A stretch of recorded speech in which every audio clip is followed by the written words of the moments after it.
Welcome to Story Time with Big Ideas for Little Voices. Today's story is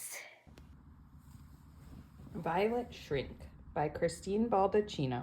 Pictures by Thank you for Carmen listening. Mok. Please like and subscribe. Comment for other books you want us to read. Violet Shrink wears glasses like her father Victor, but has much more hair on her head. She likes to listen to music through her purple headphones to make her own comic books under a tent of blankets in her room. At school, when it's time to play outside, Violet likes to spend the time alone. She collects leaves, stones, and dandelions to bring home and put on her windowsill. Violet likes birds, especially the birds that visit the feeder in her backyard every day. There are things Violet doesn't like, too. Violet doesn't like celery in her soup. She doesn't like brand new crayons breaking the first time she uses them. She doesn't like finding hairs on the kitchen table, even if they're her own. And parties. Violet really doesn't like parties. Her father reminds her that she likes cake, music, and games, and those are all things you can find at parties. Violet wants to tell her father that while she likes all those things, she doesn't like them all at the same time. Being around a lot of people makes her palms sweat. Sometimes her ears feel hot or her stomach aches. Sometimes she squeezes her teeth together so hard that her head hurts.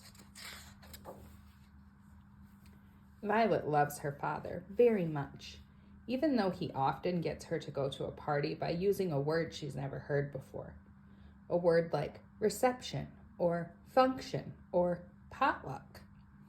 He tells her to play with the other children and say hello to all the grown-ups. But Violet just wishes she could stay home in her tent with her purple headphones and her comic books. One day, while she's picking celery out of her soup, Violet's father tells her that they have been invited to a little shindig for cousin Char.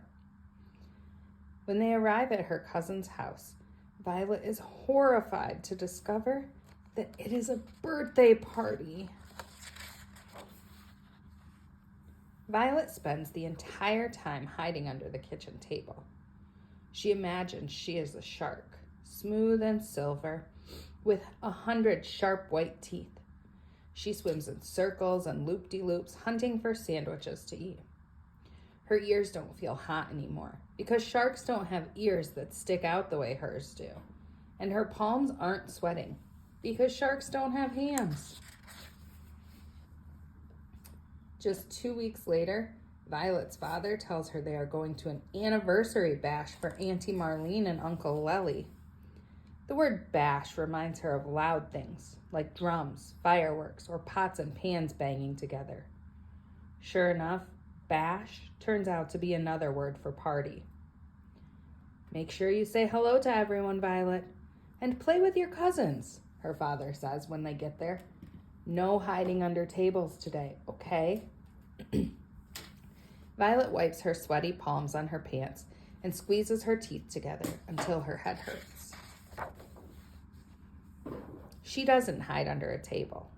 Instead, she sits quietly at the top of the stairs where no one can see her, legs dangling between the banisters.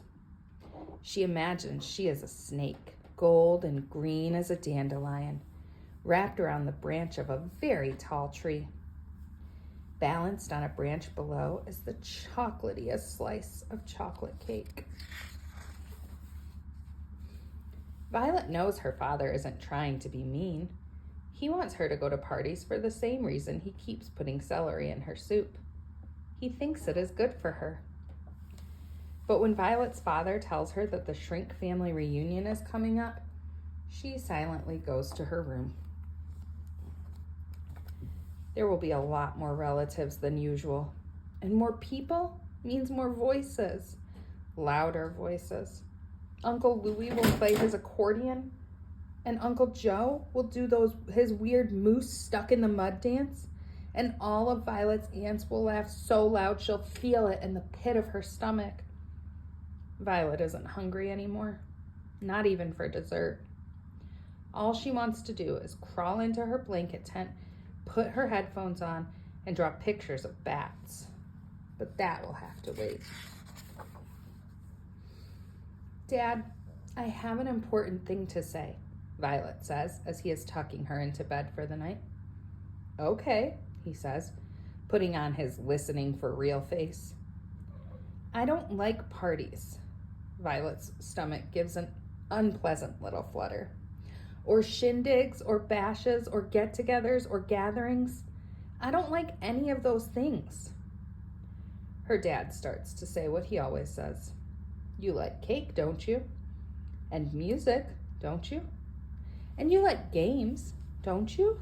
Yes, Violet replies, but not all at the same time. She tells him how her stomach hurts and her palms sweat and her ears get hot. Her father keeps his listening for real face on the whole time, which makes the words come more easily. And I don't like celery in my soup, she adds. I don't think I ever will. What if I leave out the celery but put in extra carrots? He asks. I don't hate carrots, she replies. Well, that solves that then. Now, what are we going to do about all these parties? I think I know, Violet says, glancing at her blanket tent. The Shrink family reunion ends up being quite the wingding, as Violet's father would say. As expected, Uncle Louie plays the accordion, and Uncle Joe teaches all her cousins how to do his weird moose stuck in the mud dance. Everyone laughs loudly, and someone breaks a big, ugly lamp that Auntie Mary says she never liked anyway. But for the very first time, Violet's stomach doesn't ache, her palms don't sweat, and her ears don't feel hot. Because as the Shrink family parties late into the evening, Violet sits under the dessert table, purple headphones over her ears, a pile of comic books in her lap, and a smile on her face.